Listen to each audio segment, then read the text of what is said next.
Rated E10 for ages 10 and up.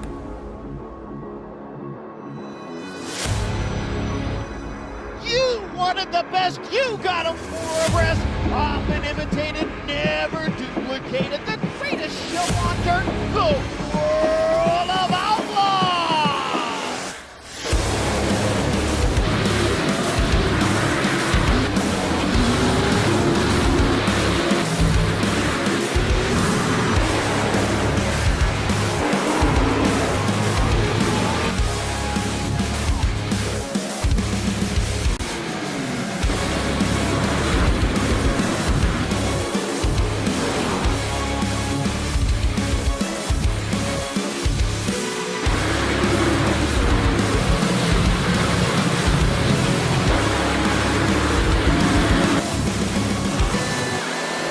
World of Outlaws Dirt Racing is available now.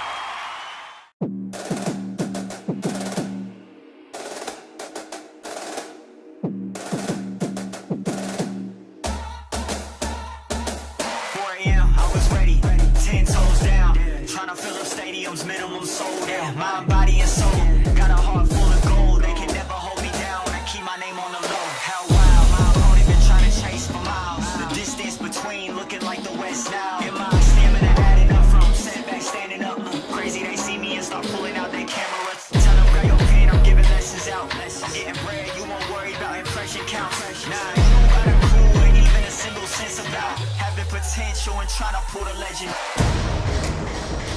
This is the eNASCAR College iRacing Series. Big drain to a big prop. The cars may be virtual, but the racing and scholarships are real.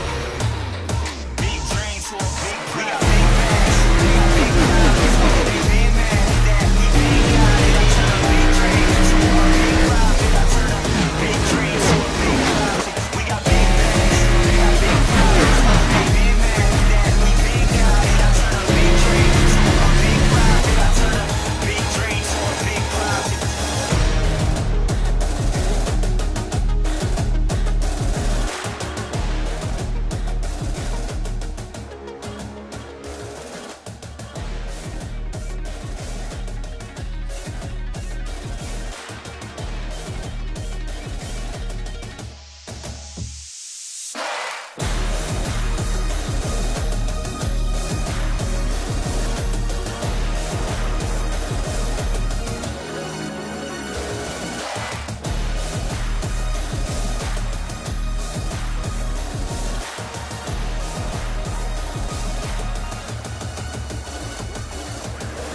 Good evening, race fans, and welcome to iRacing's coverage of the second race of the 2023 eNASCAR College iRacing Series, powered by NASCAR League, live tonight from the virtual Dover Motor Speedway in Dover, Delaware.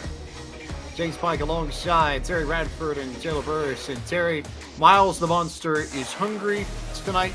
Fitting, maybe, I suppose, since it is Fat Tuesday. But I don't think he wants pancakes this evening. He wants race cars. And this is a track that will test any driver. It is physical. It is fast-paced. It is bumpy. It is high speed. It is one of the toughest driver tests we have in the college series. Well, this is like a pop quiz for these college students. Who can come out here and get an A? Who's going to walk out of here with an F? Well, we're going to find out as 35 of our closest college friends are going to put this to the test and see who walks out of Miles the Monster alive. And as always, Taylor Burris, we're racing for scholarship money this evening. The top 10 drivers will walk away with funds to put towards their tuition. They certainly will. It's going to be absolutely exciting for these drivers here. The second race of this amazing series that will get kicked off here at Dover as we take a look at the schedule. We were at Iowa Speedway last month. Tonight we're at Dover. March, 1 month exactly from today, we're at Michigan International Speedway, and we close out the spring semester with 60 laps at Daytona International Speedway in April.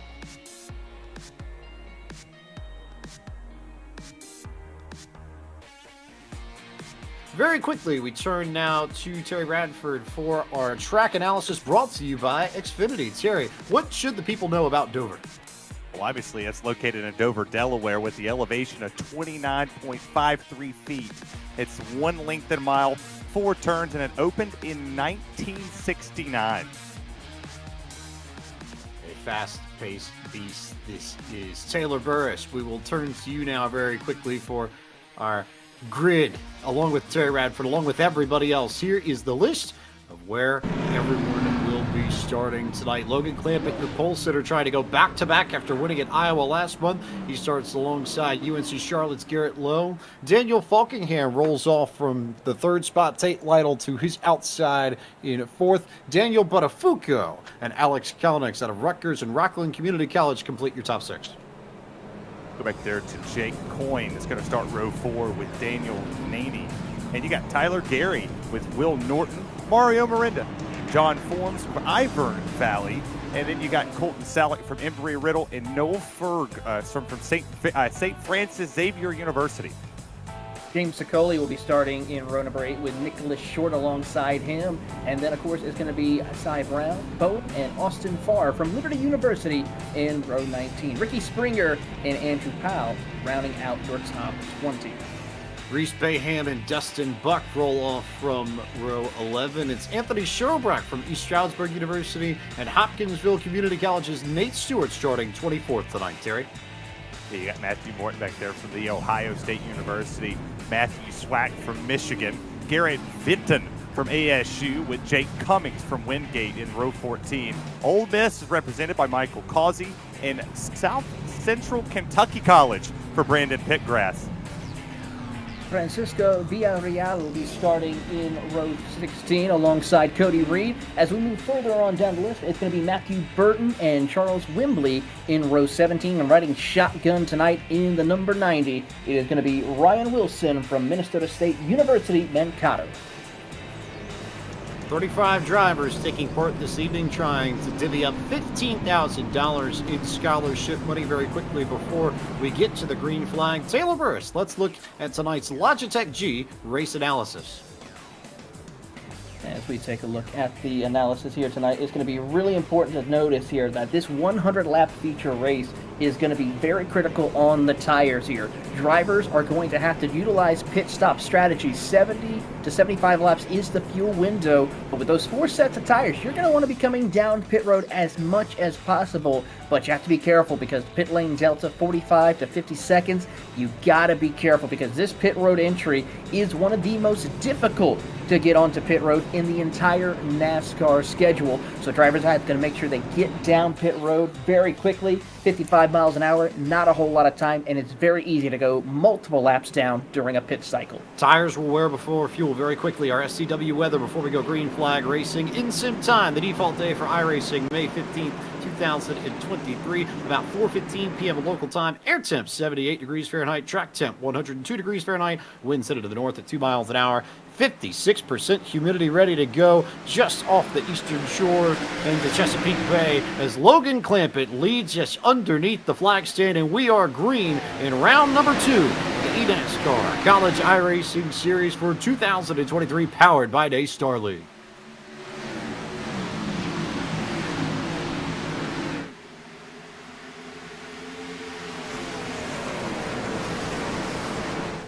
Really good start right there for the leader of Logan Clampett. You see everybody trying to migrate to the bottom here as they come off the exit of 4 to complete lap 1. Daniel Buttafuoco right there in that Rutgers machine, really trying to hold off Tate Lytle as we look up here to second with Garrett Lowe.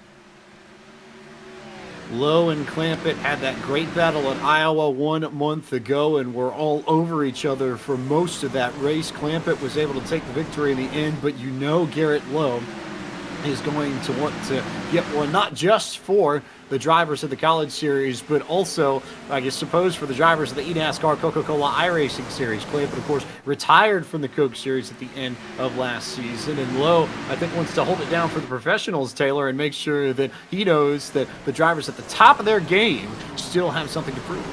They certainly do have a whole lot to prove as we're riding on board with Jack Coyne in that number 52 from the Rensselaer Polytechnic Institute up in New Jersey. So this is basically a home track for the junior sophomore or for the junior majoring in mechanical aeronautical engineering dual. As he take a look at his wheel, he's just got it mounted on his desk as he is just trying to dive it into the corners. You want to stay close to that bottom line as best as possible because that's going to save a little bit of the tires as this run progresses. But we're going to be seeing lap times eventually tick off very quickly here as this run progresses.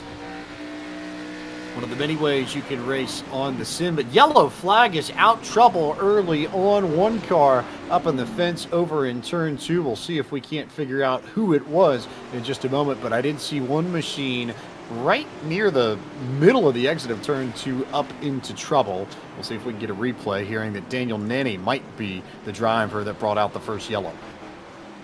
Yeah, this track's very difficult. It's very early to eat the tires up here, and these cars are very loose. We talked about that in the opening portion of this. Tire wear is going to be a big factor in what we have here tonight. So it's going to be very key and very crucial to just be patient, kind of ride this out, get yourself in a single file line, and wait for the tires to come in, and then start to make some moves. I'll be curious to see when drivers decide to come down pit road as we get a look at the replay, and we will see what happens to Daniel Lanning.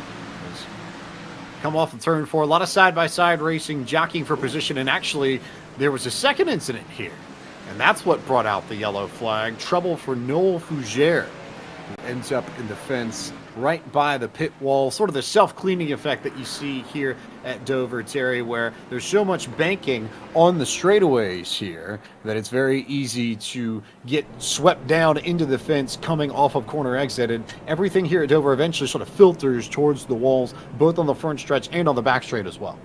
Yeah, I guess we can keep Jimmy Johnson's record safe of being the only one not to hit that inside wall here at the Dover International Speedway. But yeah, it is a self-cleaning track. If you start to get turned, you start to get loose off the exit of 4 or the exit of 2, that wall's there and it comes in a hurry. Very hard to slow the back end of these cars down.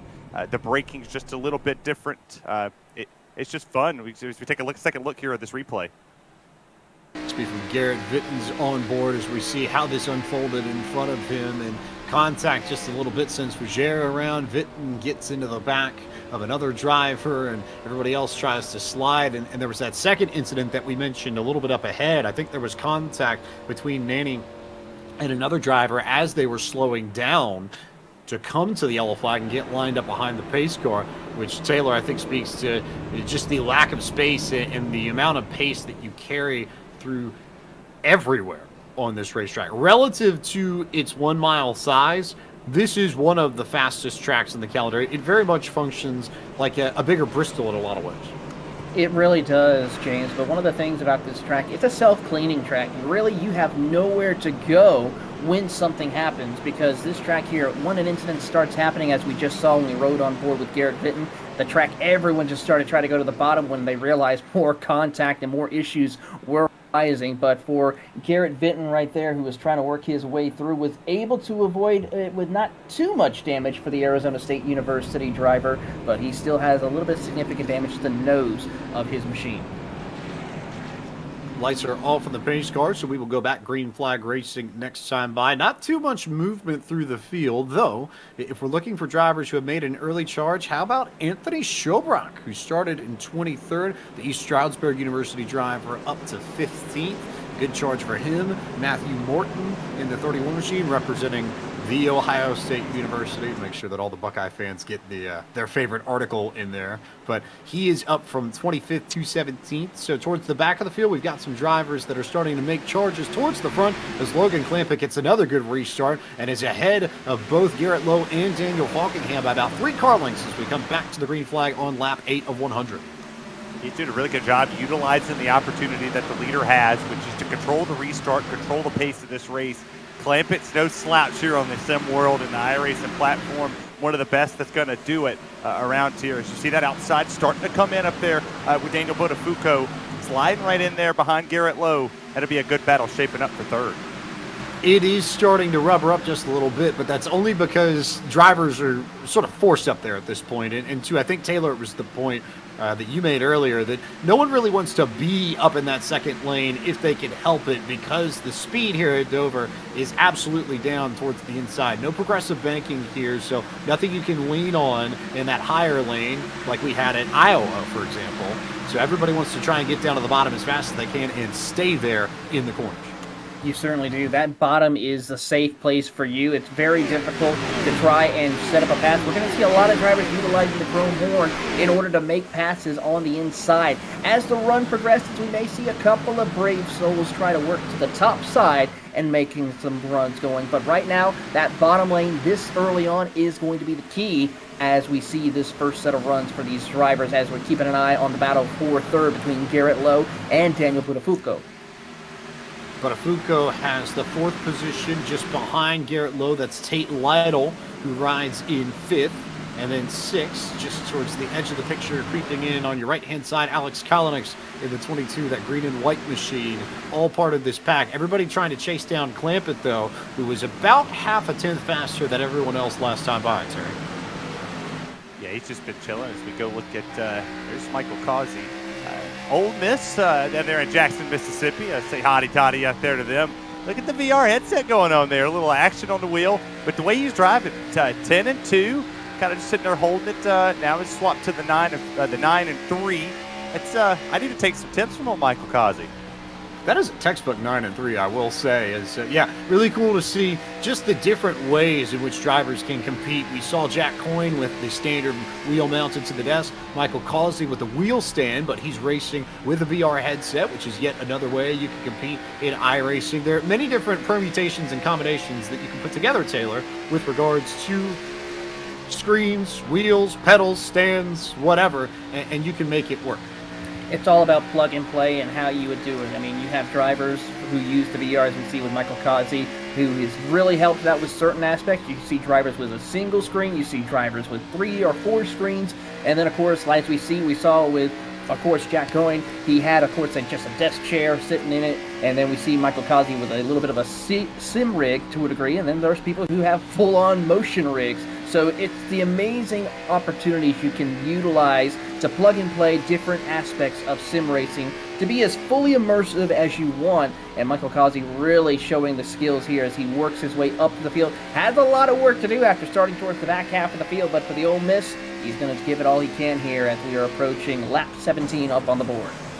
The bad news is that he's not cracked the top 20. The good news is that he's already gained 8 spots from his starting spot at 29th on the grid. Speaking of 29, here's Brandon Pipgrass, and a good battle for 22nd, 3rd, 4th, 5th. Nate Stewart is just ahead of him. Behind him, you have Francisco Villarreal and Cody Reed, the University of Texas Rio Grande Valley driver. Just about got help. I couldn't tell if he got a little bump or got loose on his own on the exit of turn 4, Terry, but you noted it was tight for the driver from Weslaco, Texas. And you mean to tell me we're going to come to a short track? Drivers going to use the chrome horn, use every piece of advantage to their advantage. If you can move the air, you move the air. If you get up on the back bumper, kind of wiggle them out of the way, make them move off the next of that corner, get them close to the wall, make them check up. You got to do it. You see Francisco right here down there in Texas in that 24 machine. Got the focus, got the glove zone, sitting there. He's holding that wheel all the way up at the top. A lot of different driving going on around here. Got a few Halloween vibes with the black and orange on Francisco's car, right, Taylor? Or am I just making things up and seeing things?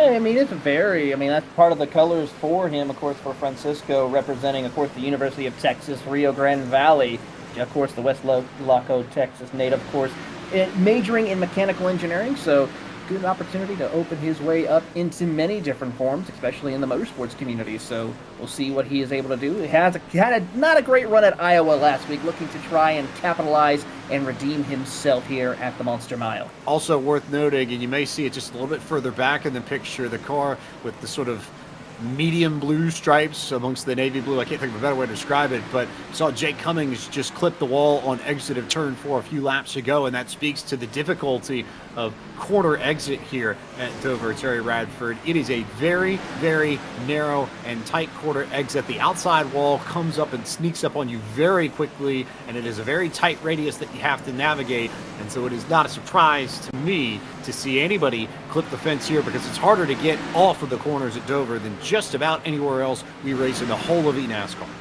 You'd reckon we as in Nashville, with the way they're two-stepping off the corners, back in, starting to slap it, starting to spin around a little bit. There's a lot of drivers having a bit of issues here. As you see Jake Cummings right here, back there in that 95. Look at that rig set up there. Dingle going up to the front, and that's right there's how you drive it, James Pike. I think that's set up for the future. Another desk-mounted PC with a large single screen, so he's got one really good window to see where everything is on the track. The driver out of Pofftown, North Carolina. Yes, that is how it is pronounced for those who are unaware. There are a lot of F's there. It can trip you up, but Pofftown is the way. And Wingate, not terribly too far away. You go south, maybe about 45 minutes to an hour in the state of North Carolina, and that's where you'll find their campus and where you'll find Jake Cummings, who in this race currently is trying to work his way out of 29th. A reminder that we are giving away $15,000 worth of scholarship money this evening. $3,500 to the winner, all the way down to $250 for the driver that finishes in 10th. A little bit of contact there between Cody Reed and Charles Wimbley, just ahead of Cummings that you see on your screen. And we will do that again at Michigan, and we will do that again at Daytona. And by the end of the semester, we will have given away $60,000 in scholarship money in the eNASCAR College iRacing Series spring semester for 2023. Pretty cool. Really is a great opportunity for a lot of kids here and for a lot of college students to try and work their way through. Because let's be honest, college can get expensive. And of course, with this opportunity with the NASCAR League, along with the iRacing and eNASCAR, it helps really these college kids to further their scholarships, be able to further their education to maybe, who knows, one day some of these people, these students can have a chance to compete or work in the business of NASCAR in the near future. Oh, by the way, if you were curious about Logan Clampett, you haven't missed much at the front. He is gone to the tune of about a second over Daniel Falkingham. That gap hasn't really changed all that much, so our eyes continue to be planted on Jake Cummings' machine. He's trying to fight Charles Wimbley. Garrett Vitton is about maybe, call it 10 car lengths up the racetrack. The Arizona State driver you see just at the bottom of your screen, but really good battle there. And then we slide further up the field. This is the battle for 6. You've got Tyler Gary, driver in the eNASCAR Coca-Cola iRacing Series, Tate Lytle, Jack Coyne, who we rode on board with earlier, and Mario Miranda, the Oklahoma Sooner, all fighting for positions in the top 10. Yeah, I was going to say the other word. I was going to say Boomer Sooner, but that kind of hurts my soul a little bit to say it. You see these two wide action going on right here. This is a big battle. But looking right here at the Palm Beach State College resident of Tyler Gary, worked his way into the eNASCAR College or eNASCAR Coca-Cola iRacing Series. What a great drive so far from him. Sitting up here in the 6th place position, kind of staying out of that mayhem that's sitting behind him. The two wide going on back there with Miranda Lytle and Sully. Too much going on back there behind him to even worry about it in the mirror. Jack Coyne once again out of Warren, New Jersey, the Rensselaer Polytechnic Institute driver that we showed you earlier on in tonight's race, trying to chase down Tyler Gary. Their lap times have been pretty similar over the course of the lap. It's 10 laps or so. They've been trading tenths back and forth, back and forth, back and forth. Last time Gary was 3/10 slower than Coyne, and then you get this mess back here just behind Miranda. James Scioli out of Eastern Washington University, Spokane native, trying to hold off Tate Lytle, who slid back a little bit. Will Norton out of the University of Kansas in Lawrence, and then you've got Nick Shorts, who's also in the mix from Folsom Lake College. He currently rides in the 12th position right towards the end of this group. Yeah, a lot of drivers trying to jockey for position, and there you see one of those drivers in the Toyota stuck up out there on the outside as we ride on board with the Kansas native, Will Norton, as he's just trying to focus in. Has a really good line holding on to that inside lane, but you start to see them move up about half a groove in the middle on the apex of that corner here. You got to be careful, because if you give up a little bit of room, that's going to open up the door for some of these drivers to try to sneak their way in through. So make sure he tries to hug that line as best that he can, tries to apex it a little bit off corner exit. You almost see him taking 2 different apex.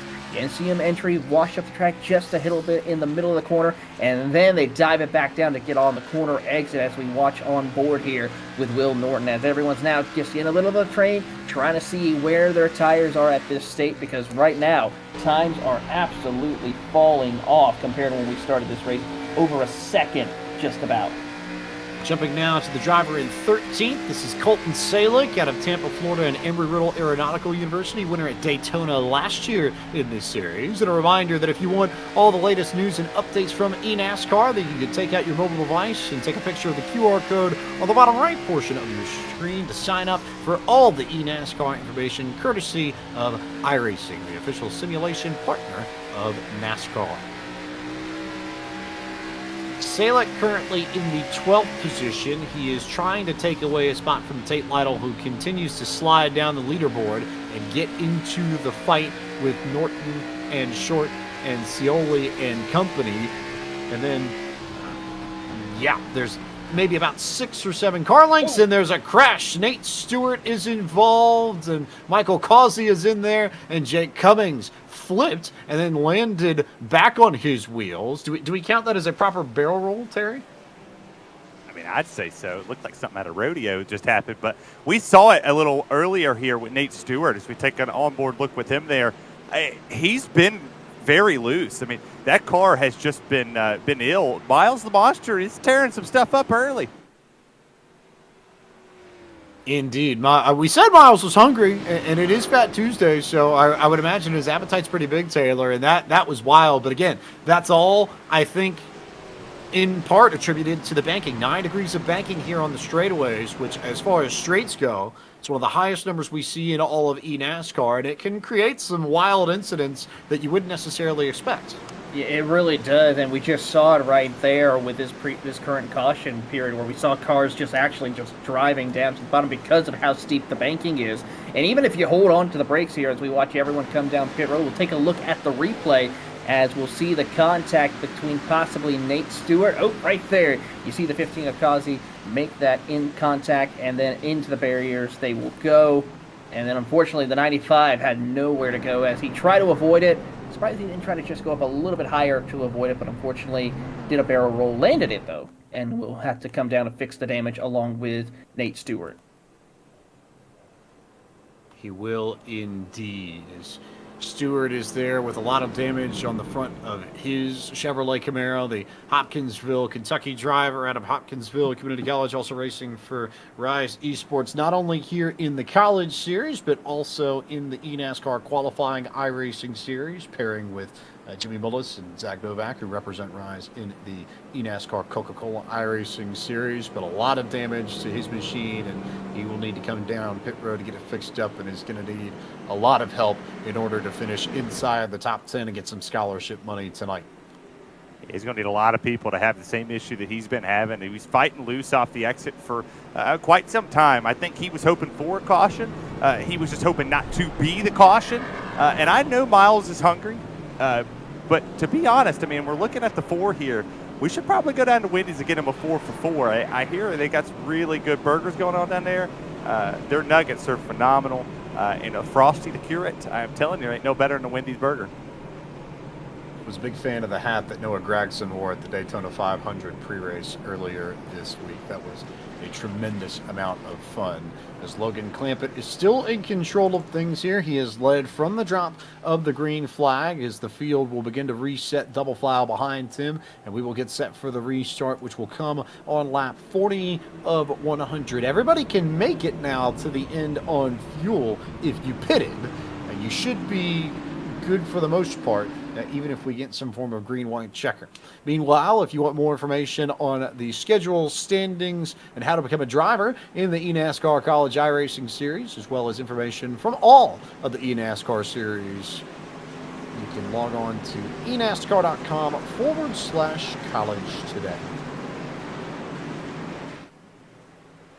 Clampett and Lowe, your front 2 cars in this gigantic double file train. Will Clampett get the same sort of launch that he did last time to open up a gap right off the top of the restart? Answer to that question for the 3rd time is yes. He is clear by about a second or 2. Low in the mix, and then Will Norton, who took 2 tires, is up into 4th and trying to hang on to the spot underneath Daniel Falkingham. Really is trying to hold on indeed here. Take a look at the conditions right now. Cloud cover completely covering up the track as well. That's going to cause a little bit of situations for how the grip level will be on the track. Cooler temperatures will be able to have some grip, but of course this concrete monster definitely still going to be difficult and treacherous to overcome as they work their way out of turn 2. Will Norton just trying to hang on. I suppose I can even you out there, Terry Ranford, and if you'll drop the Boomer sooner, I can drop the Rock Chalk Jayhawk, and that'll cover all of our Big 12 representation amongst the drivers here in the top split of tonight's eNASCAR College iRacing Series. Just getting a good look at Garrett Lowe and Falkingham, and look at Daniel Buttafuoco just on the edge of your screen there, now underneath Will Norton, trying to take away the 4th position. Yeah, Buttafuoco was one of the fastest in practice. I was kind of surprised to see. I don't know if Clampett, Lowe, and Falkingham really showed their cards. They maybe pulled a little bit of Kenny Rogers out and knew when to hold him and knew when to fold him. They didn't want to put it out there on the table at the Monster Mile. And it just kind of throws it off. But Will Norton taking 2 tires there. A gutsy call, but one that could potentially pay off. We could see an early caution. Cautions breed cautions at a short track. And if he catches one, he's be the smartest person on this track right now, because he'll come down and take 4 tires and should be the fastest one with 5 laps on everybody else's tires. It is a strategy play indeed, and he would love a yellow flag as we are going to go back on board here with Jack Coyne. Here's tonight's Coca-Cola on board. We will take a few moments here and listen to Jack as he tries to hustle around Alex Kolonix and gain a few more spots at the Monster Mile.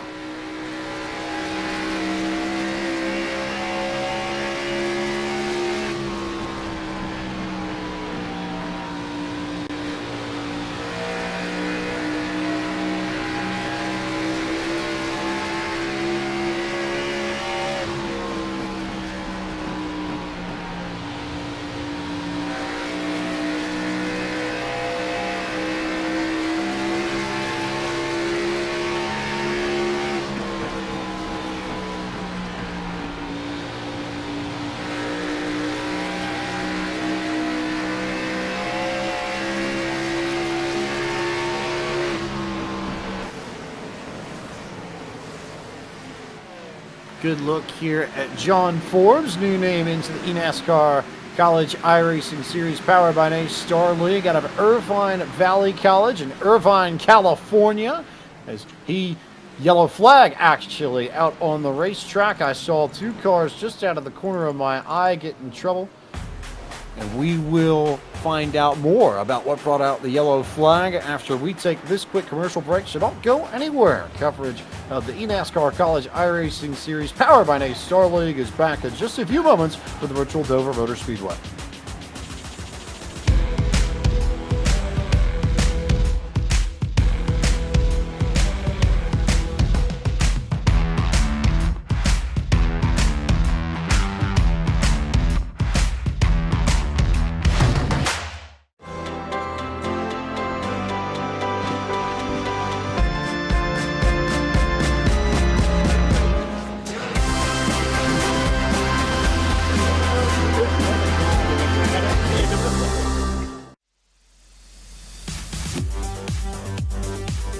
When I hit the wall, this thing shook like crazy. I have experienced that in real life, so I can compare. I tend to choose rally games that are really putting the actuators through their paces, and they've been holding up really well.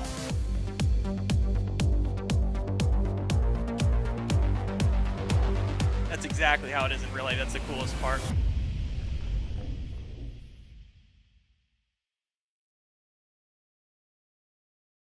Rated E10 for ages 10 and up.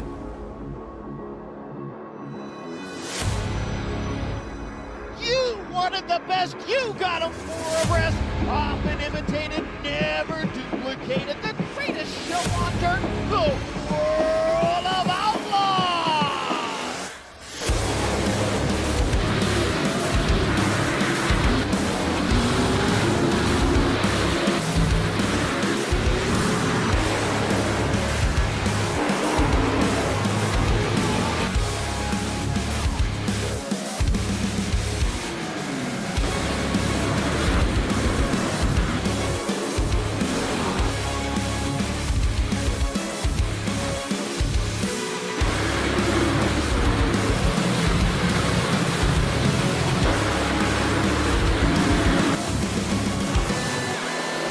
World of Outlaws Dirt Racing is available now.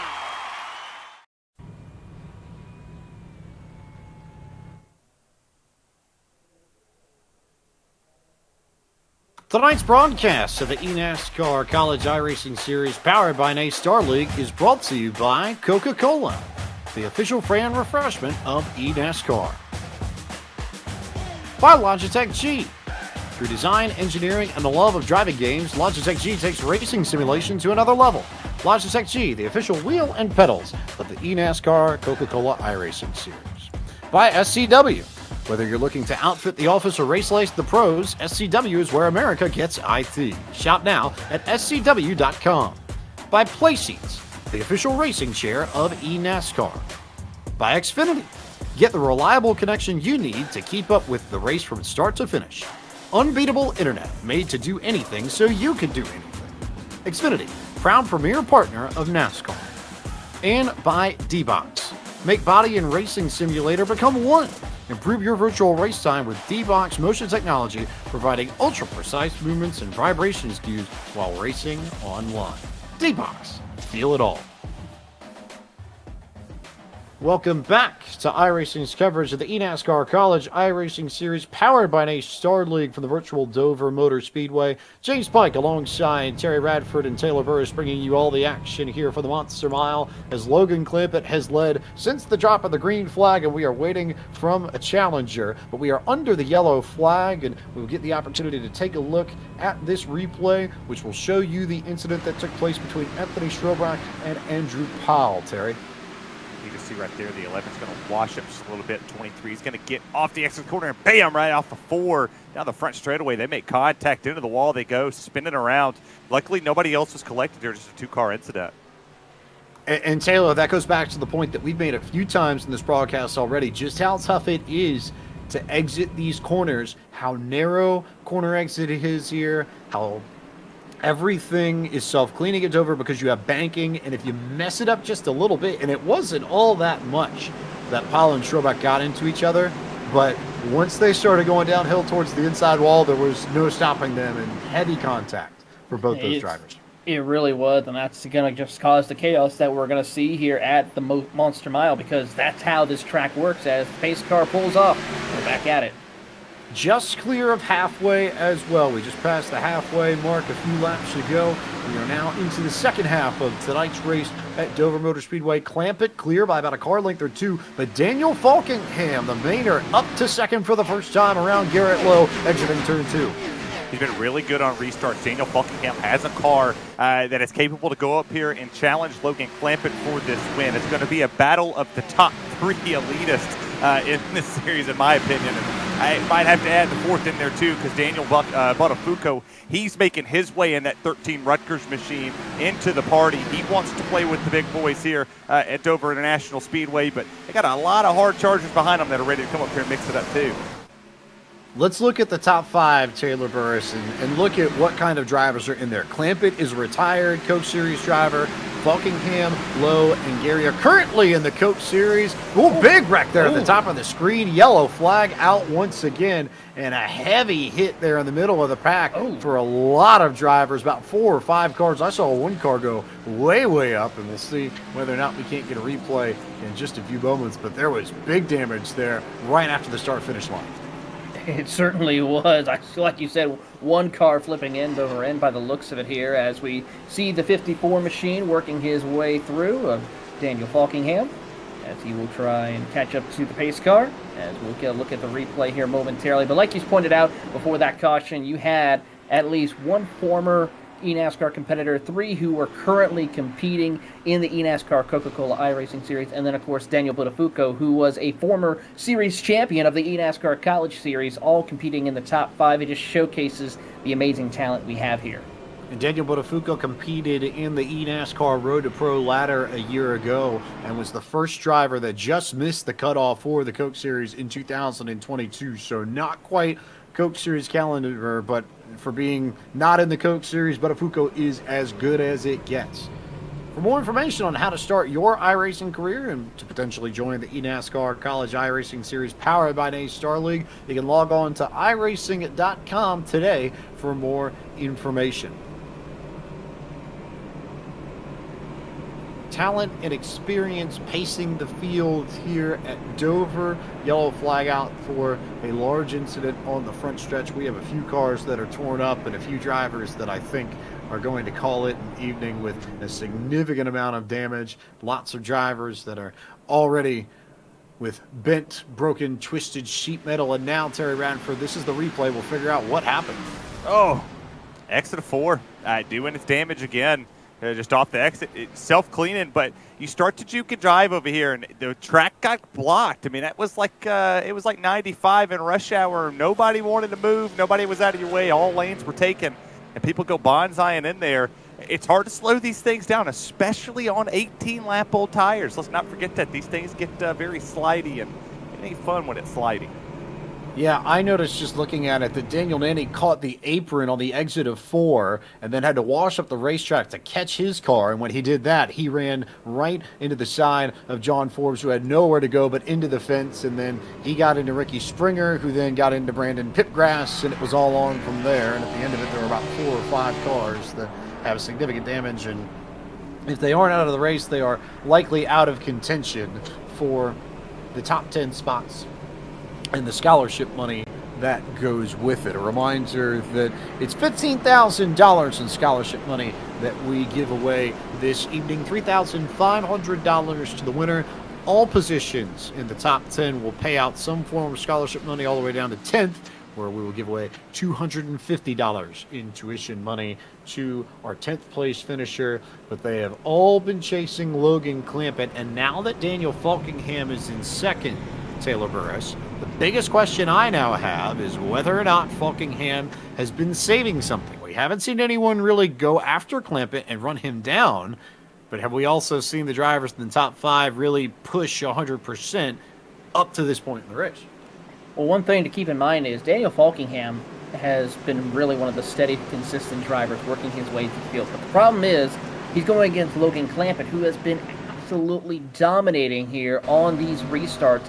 Lap after lap. There we see the great Logan Clampett, all comfortable, ready to go. The California native. And there he goes, right there. He already checks out on the field as they enter out of turn number 4. And that's what helps him be able to maintain the race lead here and pull such a gap over the field. And then he starts taking care of his equipment. As we see one car up in the wall, it looks like to be Mario Miranda. Yellow flag is out for Mario Miranda before we even get going. And I think that was a little bit of a frustrated gesture from Clampett there. I think he'd like to go green flag racing just as we all would too, but a yellow flag for an incident over in the middle of turns 1 and 2 as we now cross the start-finish line to complete lap 58 of 100 in tonight's eNASCAR College iRacing Series, powered by a Star League event from the virtual Dover Motor Speedway. I just wish I could dress like what Logan Clampett had with the white beater on. As we're going to take a look here at this replay here, and we'll see all what happened into turn 1 and 2. As 3 wide does not work here at Dover. We saw that there as the 7 washes up into Mario Miranda. He loses it, and the season come crashing down like 2020. That's a tough break there for Mario Miranda and James Scioli, both of whom had been right on the edge of the top 10, certainly in contention for at least $250 of scholarship money. Miranda now with a very, very tough road back to try and get into the top 10 and potentially walk away with some cash towards his tuition this evening. But we still have 40 laps to go. We've seen a lot of yellow flags, and if there's a driver that is loving this, and we mentioned this before when we started getting into this rash of yellows, but Taylor Burris, were you not the one that pointed out that if Will Norton got a few yellow flags here, that it would play out in his favor? And what have we picked up? A few yellow flags, and where is Will Norton? 7th. He worked his way through, but I do got to bring out 1 point for Mario Miranda. Unfortunately, I mean, he's majoring in meteorology. I don't think he could predict that situation for him that happened in this event. I don't think there's not an AMS certification for avoiding incidents, is there? We'll see if we can figure out how to make that one happen. But for now, let's turn our attention to the driver out of Hopkinsville Community College out of Kentucky. Nate Stewart now joins us on the broadcast. And Nate, what happened to put you out of the race tonight? Kazi just hit the wall, And, you know, it was just one of those unfortunate Dover things. Really steep banking, it's really hard to overcome hitting the walls. I mean, basically, as soon as you hit the wall here, you're going straight down. And unfortunately, he just hit the wall right in front of me. And, you know, I was a faster car. He wasn't letting me go, which I understand. You can't really do in these extremely short races. But, yeah, just hit the wall. I got my right front grabbed and then ended up pointing towards the inside wall. And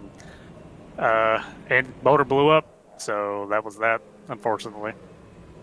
You talk about it being a Dover thing. What makes Dover so tough in those sorts of situations, especially compared to other eNASCAR tracks? Dover's just really tough because it's such a tight track and, you know, self-cleaning track. That's what everyone proclaims. And, you know, in the famous words of Colin Bowden, if you're back with the squirrels, you're going to get your nuts busted. And, you know, that's just what happened because I don't know how to qualify. I just want to say thanks to Rise Esports, Sunoco, and all my partners for supporting me. And fortunately, we couldn't bring it tonight, but we'll be back next month for Michigan, that's for sure. Nate Stewart's been a regular in the eNASCAR College iRacing Series. I would expect we will probably see him at Michigan. I have a hunch he'll be in the mix to be one of the top 40 time attackers as we get set to go back green flag racing. Clampett and Buckingham on the front row. And a reminder, yes, you too, if you are eligible, can participate in the time attack for the next event in the eNASCAR College iRacing Series powered by NASCAR League, which will take place at Michigan International Speedway on March 21st as we go back to green. Now within 40 laps to go as Clampett gets away by maybe 2 or 3 car lengths, and it is once again on the shoulders of Falkingham and Lowe and company to chase him down for the race lead. I just love that restart that Logan Clampett's doing. He's using all of the experience that he has from the eNASCAR Coca-Cola iRacing series and applying it here in these Xfinity cars. It just taking off right at the jump, like right when they tell him he could go no wheel spin. It allows him to get that leverage on the entire field. He's already out to a 4/10 of a second lead, as you see, side by side all the way through the field. This race is shaping up to be a phenomenal one with 38 laps to go. The tricky thing about Dover, especially because you've got so much banking here, is that it's also very easy to spin your tires on the restart when you are trying to accelerate with a significant amount of force. Now, that's generally true of green flag racing to a point as well, because you do use a lot of throttle to get off the corner, and it does make a difference, more so than it would at a lot of other tracks in NASCAR. But when you're going from 50 to, say, 150 by the time you hit the end of the front straightaway, you end up in trouble as there is a crash right there by the start-finish line. Once again, a yellow flag is out. 36 laps to go. Alex Kolinix, I believe, the driver involved. And you see the Rockland Community College machine, the Ford Mustang there, pretty well bent up on the right rear tail of Burris. Certainly is. Kolinix having a really good run, running inside the top 10 a majority of the race here, as he is now going to have some significant damage as he works his way back up through the field for the Rockland Community College, as he tries to work his way through the sophomore course, majoring in liberal arts for the moment here, and this is going to be not the time for him as he tries to get himself set up to catch up to the field, but definitely not the night he was hoping for. More damage to that right front, too, than I initially suspected. Let's take a look at the replay, Terry Radford, and see just what happened to Alex Kolinix down the front stretch. You can kind of see this setting up as when we went on the restart, we actually had the 62. He just washed up off the exit of the corner. Turn 4's been the trouble spot. That's been the one where you come off the exit of the corner, you start washing up quite a bit. You start to push a little tight right there and have the issue to bobble in. But that was setting up from like 3 or 4 laps before then. It's drivers coming down pit road, some mixed strategy here. Clampett's in. Oh, wow. Daniel Falkingham just faked out the entire field like a juke from Lamar Jackson. This race just got so much more interesting, Taylor Burris, because we have 2 distinct strategies now. Very distinct strategies. And for what it's worth, also, maybe we should go ask Will Norton for lottery tickets and numbers to place bets on and all the things of that nature, because his gamble just paid off. He was able to maintain the track position on 2 tires, and now he gets to pit on cycle with everyone else. So Norton now is going to be about the 7th or 8th car in line with 4 tires when they come back out on the racetrack. But that's big for the Kansas University driver. It really is, but also one thing to throw in the minds of drivers such as Daniel Falkingham, Garrett Lowe, they were realizing they could not beat Logan Clampett at one point or another. They couldn't beat him on the restarts, they couldn't catch him during the runs, so they had to pull the absolute opposite game plan to come out and be able to try and see if they can beat him heads up in this scenario. So we'll see how this plays out for these two drivers. Replay here to show you what happened to Kalanick again. And yeah, how many times have we talked about drivers washing up out of turn 4? You just said it again, Terry Radford, but that's about the third or fourth time by my count that I've seen someone lose it on the inside of the corner, slide up towards the wall, and knock into somebody in the process and send them into the fence. It's going to happen for the rest of the night. I mean, I don't know. You just put the fastest car back there in 11th. You got a really fast car sitting back here in 12th, but I think the story, the person we could be highlighting right here that might be one of the smartest people, is that 31 sitting in 7th. Matthew Morton, pitted 9 laps ago, has the freshest tires inside the top 10, minus the 7 of James. Back there in 9th. This race might not be won by who we think it might be won by. If they can hold that 44 and 13 back here on this restart, kind of bottleneck him up, hold him back for about 10 or 15 laps, I think we'll be all right. It's an interesting point you make there because so far as I can tell, I think Morton and Scioli both took 4 tires. You got Garrett Vitton on 31 lap-old tires. They're just ahead of them, Francisco Villarreal, as we are now going to hop onto another Xfinity on board. This, further back in the field, is Charles Wembley that we are riding with. Wembley out of Guilford College. Going to bring us back to green flag racing at Dover.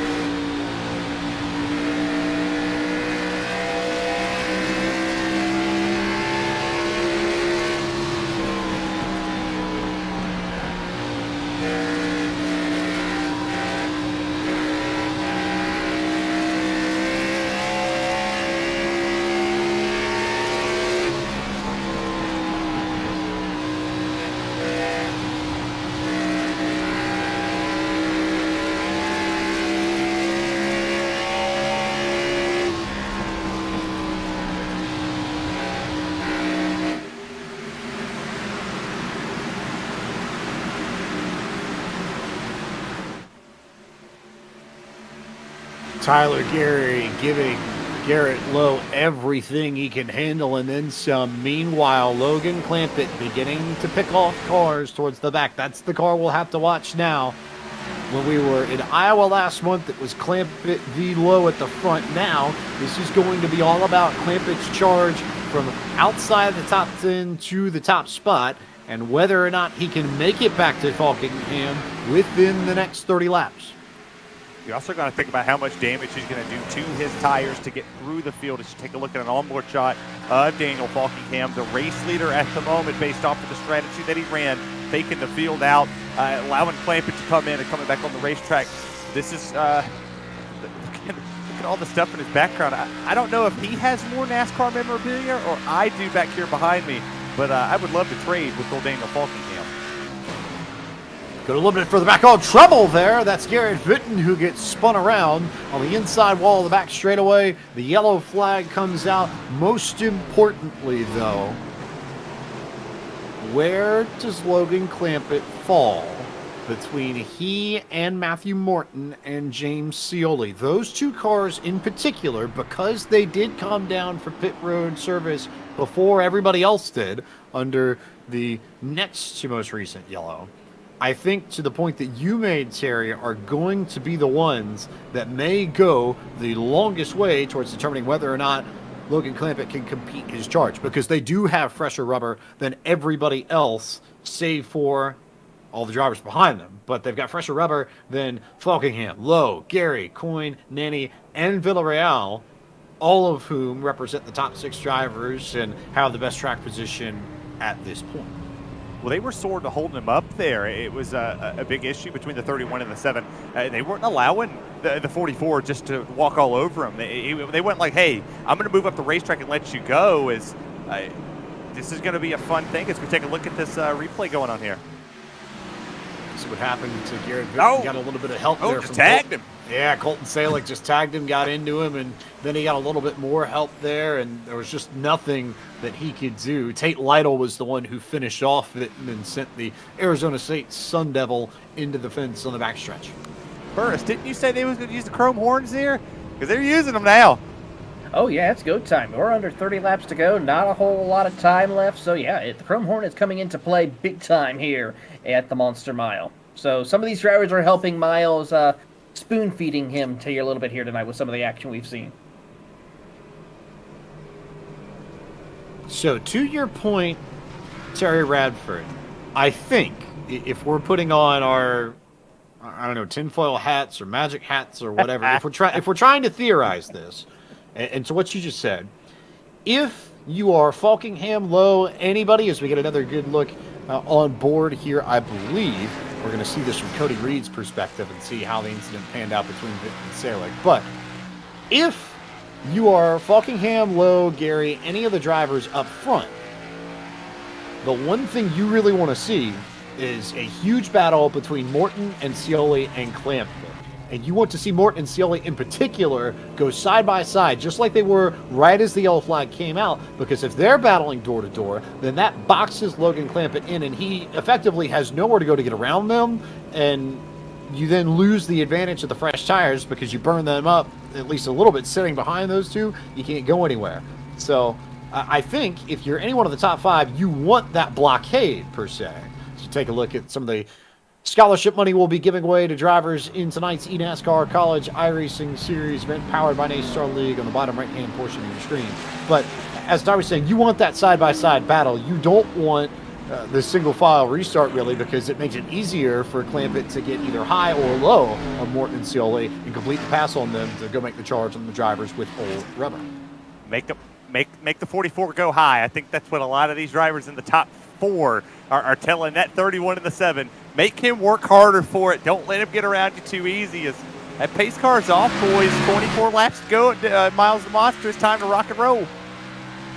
Falkingham back on the gas pedal, and he takes off low. Gary, Coyne, Morton, Scioli. There is Logan Clampett just there on your screen already underneath Scioli. That's the last thing these leaders want to see. And Matthew Morton will be next in line as you get a good look off the rear deck lid of Daniel Falkingham's Toyota Supra.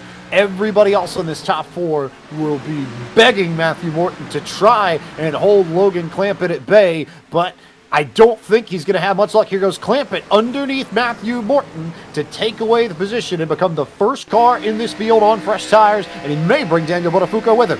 And this is where it's going to get exciting here.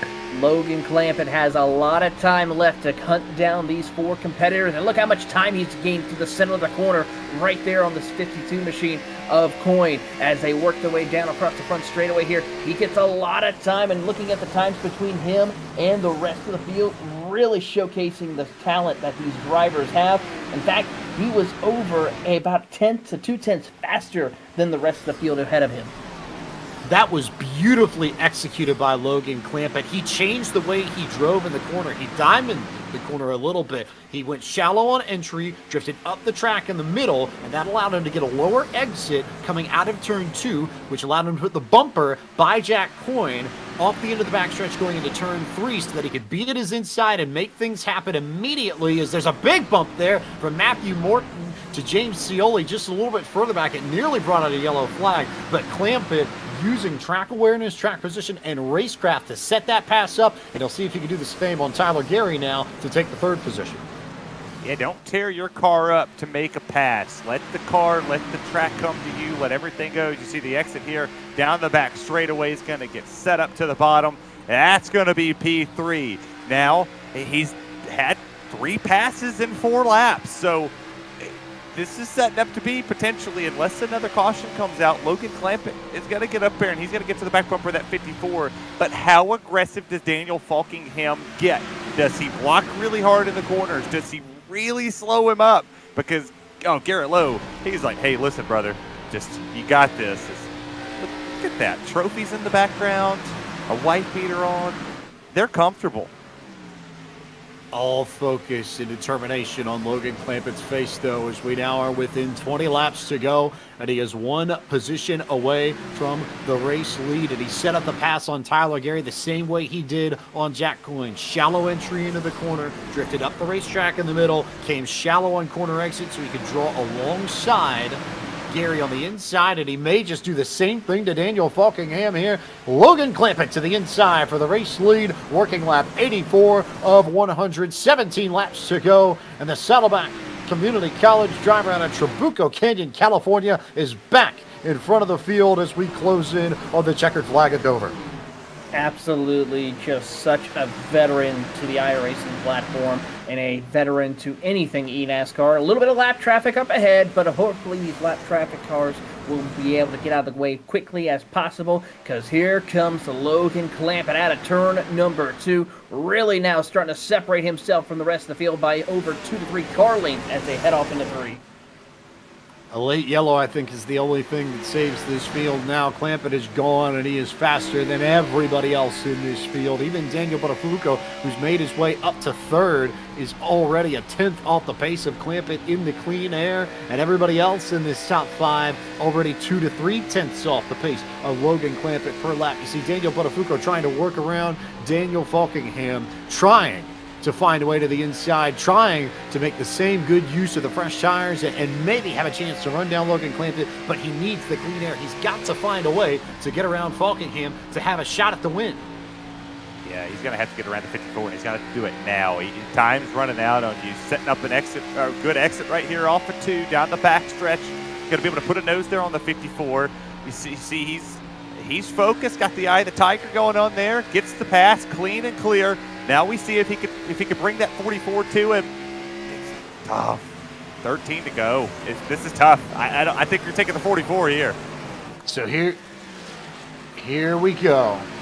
13 laps for Buttafuoco in the number 13 machine to try and run down Logan Clampett. This is your battle for the race win in round 2 of the 2023 eNASCAR College iRacing Series powered by NASCAR League. Last time by, Clampett ran a 41 to Buttafuoco's 24.50. Clampett was up a 10th. Lap traffic here will get in the way. It won't slow Clampett down. Does it affect Buttafuoco? We'll see what happens when they get to turn 3, but Buttafuoco will drop low. And so now, good look here at the faces. Buttafuoco, Clampett, dead silent. Lots of monitoring of all the telemetry and data that they have available to them in their rigs, but it is these two head-to-head for the race win at Dover. Last time by, it was a 53 for Logan Clampett, a 59 for Daniel Buttafuoco. This is now pretty much almost running similar lap times, but we're seeing Clampett now with those tires really taking a little bit better care. Buttafuoco, he's trying to put the hammer down and try to make up time here, but with this, it is causing him to burn up his equipment very fast. Last time by, though, he was a little bit faster, a 67 for Buttafuoco, a 71 for Logan Clampett, so he's got to be careful. Look at the run you see Buttafuoco get off turn 2. Buttafuoco was up by a 10th. The gap currently sits at 6/10 of a second, so he will need approximately a 10th per lap in order to reel this back in. At the stripe this time by 77 to a 75. Buttafuoco faster, but only by 2 100ths. That, Terry Radford, is not enough to make this pass within the next 9 laps. He needs more than 2 100ths a lap to have any shot at getting Logan Clampett. Yeah, that ain't going to butter the toast. You got to get up there. You got to put qualifying laps down. You got to kind of sink down a little bit in that seat. It just man that thing. Put them elbows out. Drive the wheels off of this Xfinity car. These things are one of the funnest cars to drive on the iRacing platform because it just allows you to be a driver. It allows you to work really hard to get it done. Daniel Buttafuoco wants to win this race. That lap car above him, that's all the way up there in turns 3 and 4. Has to kind of help him out. It's going to need to slow the 44 Clampett up. Buttafuoco on that 13 machine is going to have to get up here and put a good qualifying lap down for 7 to go. 85 to an 87. Clampett 2 100ths faster that last time by. The other thing I'm noticing, Taylor Burris, as we get down to it in this race, the diamonding, that line that we talked about from Logan Clampett. Not only is Daniel Buttafuoco also using that line, but his line, I think, is even more pronounced. He's swinging almost a whole lane up in the center of the corner to try and get a low entry on corner exit. I don't know whether or not it's helping or hurting him that last time by. 1/10 faster was Buttafuoco, 92 to a 25.0 flat for Clampett. 6 laps to go at Dover.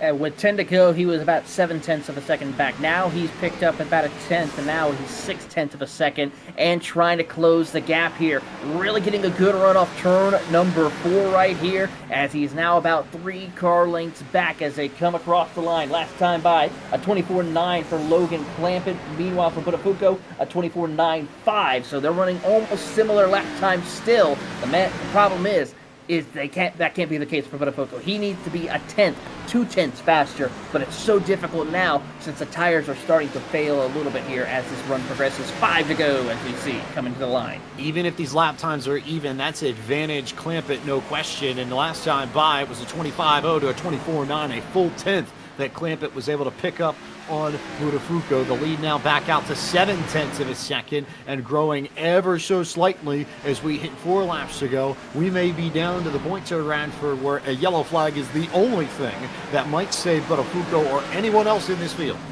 Yeah, I think right now if you're that 13 machine, you probably know you're not going to win the race. That ship has sailed. So now kind of what you need to do is like, okay, I'm in second. Let's ride consistent here. If a caution comes out, fantastic. We're even playing field. We'll all come down to pit, take 4 fresh tires, and it's mano y mano. But if it doesn't, don't tear your stuff up. This track is so easy to slip and make a mistake and catch that wall off of 4. We've seen it all night. Don't be the one to bring out the caution. Hope for somebody else to do it, but you don't do it. 25.0s for both drivers. It is a yellow now or a major mistake from Logan Clampett. That's the only thing now that will make the difference, Taylor Burris. It really is as they work down the back straight. A couple of drivers trying to jockey for position a little further back. That's the 18 of Zwack and Manny battling for the final step of the top 5 here as they come out of turn number 4. White flag. Logan Clampett with 2 corners to go. Nanny makes the pass there and makes it happen and moves up into the 5th position. But all eyes on Logan Clampett and all eyes also on Francisco Villarreal, who currently is the last driver in the top 10. You see the smile on Clampett's face. The drive through the field and the tire strategy pays off, and Logan Clampett goes back-to-back in the eNASCAR College iRacing Series powered by NASCAR Starling and wins the 2nd race of the season at Dover Motor Speedway over Daniel Buttafuoco and Daniel Falkingham, the Trabuco Canyon, California driver from Saddleback College, 2 for 2 in 2023 so far. That's how you win one right there. Just put on a smoke show coming through the field as you see a little kerfluffle back there trying to fight it out for the 22nd and 23rd position as we look at our full field rundown. Clampett wins, and Clampett will take home the largest share of the scholarship money. He will walk away this evening with $3,500 in tuition money to his name. Buttafuoco finishes 2nd. He'll pick up $2,500. 3rd tonight was Daniel Falkingham. He picks up $2,000. We'll hear from those 3 drivers momentarily. Garrett Lowe finished 4th this evening, and 5th went to Daniel Manny. Great rebound for him after being involved in some of the mid-race incidents. Matthew Zwack out of Michigan comes home 6th. Nicholas Short was 7th this evening. Palm Beach State College's Tyler Gary was 8th. Kansas's Will Norton was 9th. And the last driver to pick up scholarship money, $250 this evening, to Francisco Villarreal of the University of Texas, Rio Grande Valley. You go back there to P11, you have Noel Farrar. You have Reese Bayham from Auburn University, Alex Kalonix in 13, Charles Wembley back there in 14th, Matthew Morton with the off-canted strategy there for the Ohio State University with James Soley, Cody Reed, Jack Coyne, Garrett Vitton, and Tate Lytle rounds out your top 20. Moving on as we go a little further back in 21st, Mario Morenza from Oklahoma will come home in 21st. John Forbes, 22nd. Cy Bowen, Ryan Wilson, Brandon Pipgrass, Andrew Powell, Anthony Chorbach, Colton Salick, Michael Causey, and Dustin Buck round out your top 30. Final 5 drivers: Jake Cummings from Wingate University, 31st. Matthew Burton from Eastern Tennessee was 32nd. Ricky Springer from UNOH, 33rd. Austin Farr from Liberty, 34th. And the final driver in tonight's field, Nate Stewart from Hopkinsville Community College in 35th. To Terry Radford, who is now with our back-to-back winner, Mr. Logan Clampett. Logan Clampett, 2 for 2. Not as good as 4 for 4, like I say for Wendy's. Are you going to run all 4? Can you win all 4? Definitely going to try and run all 4. Going to try and win all 4, but man, dude, we got Daytona the last race on the schedule, so that's anyone's race. So I wouldn't really bet on that. Hopefully we can kind of get out of there with top 5, top 10. That would be really cool. But we'll just have to see. So, question. So obviously, everybody stayed out. Some pitted with you. The nerves that went through your head. We kind of went on an onboard shot and saw you go, I got to drive through this field. How hard? How easy was it? Well, I was wishing more people would pit for sure. And I did have a lap car in front of me on that first restart after I did pit, which made me a little stressed. But I was just hoping it would stay green, which thankfully it did after that last caution, because it just kind of just caution after caution after caution, and I thought I made the wrong decision. But we went 20 some laps on the tires, I felt like, and the right sides were pretty worn out. And I feel like if I were to pit right now, this would probably be the last time. And thankfully I did, and it went green. And at that point, you just got to try and cleanly get around the people and try and not let Buttafuoco around me. Well, Logan Clampett, congratulations on your win. Saddleback College's own. We'll pass it over to Taylor Burris to talk to P2 and Daniel Buttafuoco. Here with Daniel Buttafuoco coming home in P2 for the Rutgers. A great run, home track a little bit for you for New Jersey. Walk us through some of the things that you were trying to do. We saw you take a little bit of a different line to try to make up time on Logan Clampett, but unfortunately, by the looks of it, just running out of time. Your thoughts on tonight's race for you? Yeah, another good race, another P2. Once again to Clampett, but he had a pretty solid race. Just had to really make sure that we qualified well, which we did, and then just keep up front. And for a while, I feel like trying to diamond it more, try to be more middle to where you had the left sides a little bit below the seam, but kind of on it would help a rotation, and it seemed to work all right there. That last run, I just overdrove entry. That's all it was. I was so I wanted to see if I could get close to him and close in on him, but I just overdrove entry, so I just murdered my right front tire there at the end, so I just didn't have anything the last 5 laps. But all in all, a good race, good way to represent Rutgers. Another solid second place for them. Just hopefully we could do one better at Michigan next time out, but can't be that disappointed. Still ran a pretty good race after being kind of mired in 4th the whole race, so I'm happy. One quick point to bring out, of course, when you were trying to work your way through following Clampett and, of course, having to be held up by some of the drivers who decided to stay out, was there any frustration trying to get through? Because could have that been the determining factor that kept you from not winning this race? There was frustration with myself more so, because I actually thought when we had that first yell after we pit, with it being single file, I thought, oh man, I kind of screwed the strategy up, because I thought, I don't know, I was very conflicted with whether I wanted to pit or not, because I noticed our times starting off on old tires, and they were 3-4 tenths slower than what you would be on fresh tires. And part of me is like, if the run keeps going, if we have a long enough run, we could get through those guys. But then when we had yells, I'm like, all right, just better hope there's a green flag right now. We did. And I told Clampett, I'm just going to follow you. Just not try to do anything silly, just follow you through I can't speak. Try to follow him through to the front, and we did that pretty well. So, I was a little frustrated, more so myself, but getting around to the other car competitors, it was, you just had to be patient on the throttle, and that was all it took. Just don't get too upset. Just take them off one by one, and that's all you had to do. We will see you at the next race at Michigan in about a month's time. But that is Daniel Buttafuoco from Rutgers coming home P2, as Terry Radford has caught up with Daniel Falkingham and all of his diecast background. We'll go ahead and let the two go at it. Well, Dan, you stayed out 62 laps on those tires, and you still managed to get a P3. How hard did you have to drive that thing? Yeah, I gave everything I got. I thought I was sitting pretty because we all kept wrecking through the middle part of the race, and I was hoping we were going to keep doing that there at the near the end of it. But they went green for that final run, and that's all I had. I had nothing for Clem, had nothing for Dan. But thankfully, I tried to take care of my stuff while Gilo was behind me because I knew those guys would come on freshies, trying to save up and try to run as hard as I could when they eventually did get to me.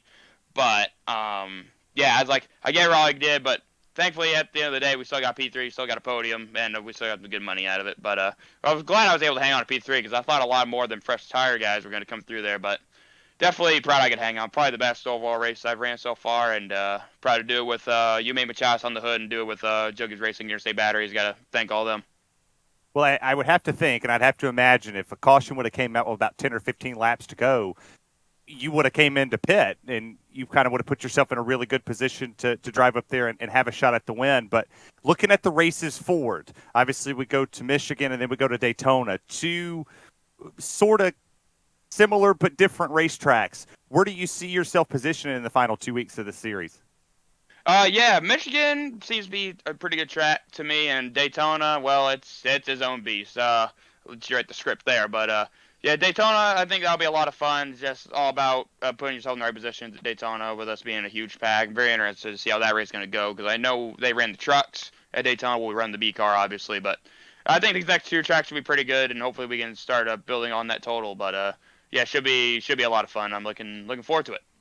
Daniel Falkenkamp, congratulations on P3. We look forward to seeing you at the next race at Michigan. Congrats on the Coke Series ride. And James Pike, we'll kick it back up to you.